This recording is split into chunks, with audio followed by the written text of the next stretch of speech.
বন্ধুরা, এই মুহূর্তে সবচেয়ে বড় খবর উঠে আসছে যে কলকাতা নাইট রাইডার্সের দলে হতে চলেছে 2026 আইপিএলের জন্য নতুন এন্ট্রি।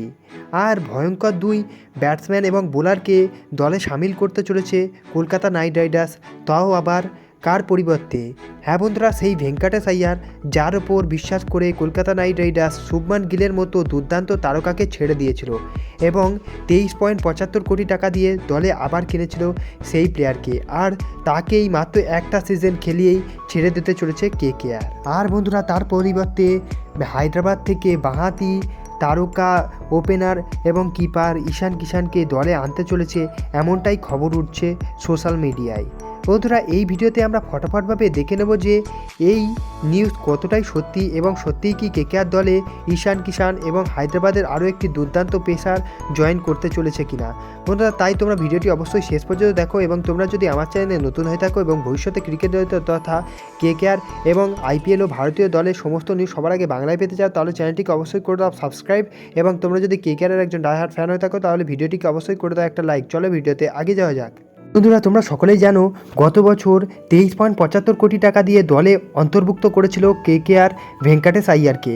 তবে 2025 সালের আইপিএলে একেবারে বাজে পারফরমেন্স করেছে ভেঙ্কাটেশ আইয়ার। 7টি ইনিংসে অলরাউন্ডারেই মাত্র 20.28 অ্যাভারেজে 142 রান করেছিল এবং যার মধ্যে মাত্র ছিল একটি হাফ সেঞ্চুরি, আর স্ট্রাইক রেটও ছিল মাত্র 139। আর বন্ধুরা, এই জঘন্য পারফরমেন্সের জন্য কলকাতা নাইট রাইডার্সের ম্যানেজমেন্ট বেশ স্থিতিবিরক্ত। আর তার পাশাপাশি অত্যাধিক মূল্যে কেনার দরুন কলকাতা নাইট রাইডার্সের টিমের ব্যালেন্সও হারিয়ে ফেলেছে। সেই জন্য আইপিএল 2025-এ কলকাতা নাইট রাইডার্স সেইভাবে পারফরমেন্সও করতে পারেনি। আর সেই ভুল শোধরানোর জন্য কেকেআর তাদের সবচেয়ে দামি প্লেয়ার ভেঙ্কাটেশ আইয়ারকে ট্রেড করতে চলেছে হায়দ্রাবাদের সাথে, এমনটাই বড় খবর উঠে আসছে। আপাতত খবর শোনা যাচ্ছে যে হায়দ্রাবাদ তার দল থেকে দুই বড় তারকা ঈশান কিষান এবং মোহাম্মদ শামিকে পরবর্তী বছরের জন্য ছেড়ে দিতে চলেছে, আর এই সুযোগটি কাজে লাগাতে চলেছে কলকাতা নাইট রাইডার্স। হ্যাঁ বন্ধুরা, কলকাতা নাইট রাইডার্স ভেঙ্কাটেশ আইয়ারের পরিবর্তে দুই হায়দ্রাবাদি তারকা ঈশান কিষান এবং মোহাম্মদ শামিকে দলে ভেড়াতে চাইছে। প্রসঙ্গত, আইপিএল 2025-এ ঈশান কিষানকে 11.25 কোটি টাকা দিয়ে এসআরএইচ অন্তর্ভুক্ত করেছিল। প্রথম ম্যাচেই দুর্দান্ত একটি সেঞ্চুরি করেছিল ঈশান কিষান। তবে তার পাশাপাশি এই 2025-এ আর সেইভাবে পারফরমেন্স করতে পারেনি ঈশান। মাত্র একটা সেঞ্চুরির বলবুত তিনি 35.40 অ্যাভারেজ করেছিল এবং 354 রান করেছিল।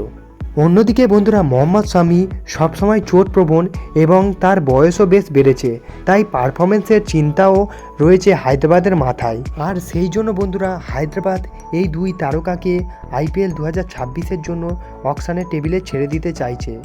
তবে বন্ধুরা, এটাও প্রশ্ন উঠে আসছে যে ভেঙ্কাটেশ আইয়ারের মতো একজন অ্যাভারেজ অলরাউন্ডারকে নিতে হায়দ্রাবাদ কি সত্যিই ইন্টারেস্টেড আছে কিনা। আর এই জন্য বলে রাখা ভালো যে হায়দ্রাবাদের দলেও 3 নম্বরের প্লেয়ারের খোঁজ চলছে অনেক দিন ধরেই। হায়দ্রাবাদে বিদেশি প্লেয়ারদের একেবারে ছড়াছড়ি রয়েছে, ওপেনিংয়েও ভালো সুযোগ করে চলেছে তারা। তবে 3 নম্বরে কোনো স্টেবল ব্যাটসম্যান তারা পাচ্ছে না, এবং ভেঙ্কাটেশ আইয়ার 3 নম্বরে ভালো পারফরমেন্স কলকাতার হয়েও করেছে। তাই হায়দ্রাবাদের নজর রয়েছে যে একটা ভালো ইন্ডিয়ান ব্যাটারকে 3 নম্বরে প্রয়োগ করে দেখা। আর সেই জন্যই হয়তো হায়দ্রাবাদ কেকেআরের থেকে ভেঙ্কাটেশ আইয়ারকে অত মূল্যে ট্রেড করতে পারে। তবে বন্ধুরা, এখনও পর্যন্ত ঈশান কিষানের ব্যাপারে একটা সদুত্তর খবর আসলেও পজিটিভ কোনো খবর আসেনি মোহাম্মদ শামির ব্যাপারে, এবং ঈশান কিষানকে যদি ট্রেডও করে মোহাম্মদ শামির ব্যাপারে এখনও কিছু বলা যাচ্ছে না। বন্ধুরা, এখন তো অফিসিয়াল নিউজের অপেক্ষা করতে হবে। বন্ধুরা, তোমাদের কি মনে হয় ঈশান কিষানকে দলে ভেড়ানো কি কলকাতা নাইট রাইডার্সের জন্য ভালো হতে চলেছে, নাকি ঈশান কিষানের পরিবর্তে অন্য কোনো প্লেয়ারকে কলকাতা নাইট রাইডার্স ট্রাই করতে পারে 2026-এর আইপিএলের জন্য? বন্ধুরা, তোমাদের মতামত অবশ্যই তোমরা কমেন্টে জানাতে পারো, এবং দেখা হচ্ছে অন্য কোনো ভিডিও।